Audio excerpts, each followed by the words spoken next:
Men Nuriyev Feruzbek, Qarshi davlat texnika universiteti 214-guruh talabasiman. Men sizlarga gazni mujassam tayyorlash qurilmasi haqida gapirib bermoqchiman. Bizga ma'lumki, gazlarni sovutish hisobiga tarkibidagi uglevodorodlarni ajratib olamiz.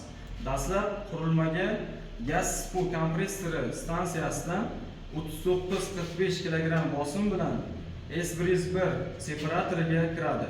Separatorda gaz tarkibidan suyuqlik ajratib olinadi. Qisman tozalangan gaz keyingi bosqich teplament 101 ga yo'naltiriladi. Bu yerda to'g'ri va teskari oqimlar o'zaro issiqlik almashinadi. To'g'ri oqim bo'yicha gaz S102 separatoriga kiradi. Bu yerda ham suyuqlik ajratib olinadi. Keyingi bosqich T102 teplament apparatiga kiradi.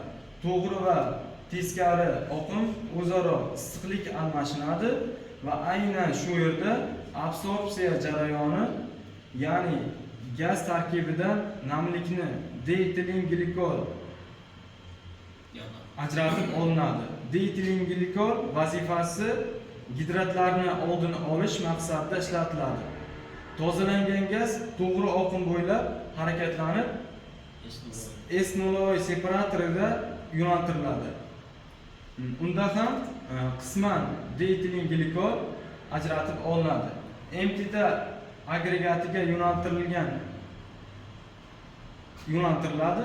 Agregatning vazifasi gazni siqib sovutadi, uglevodorodlarni ajratib oladi. Ya'ni siqilgan gaz agregatdan chiqib S103 separatoriga kiradi. Kondensat dietilin glikol separatorda ajratib olinadi.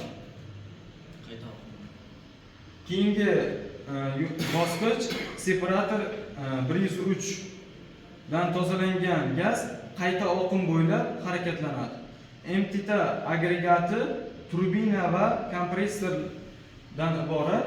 Turbina qismi gazni siqib sovutadi, kompressor qismi gazni kengaytirib, bosim va haroratni oshiradi.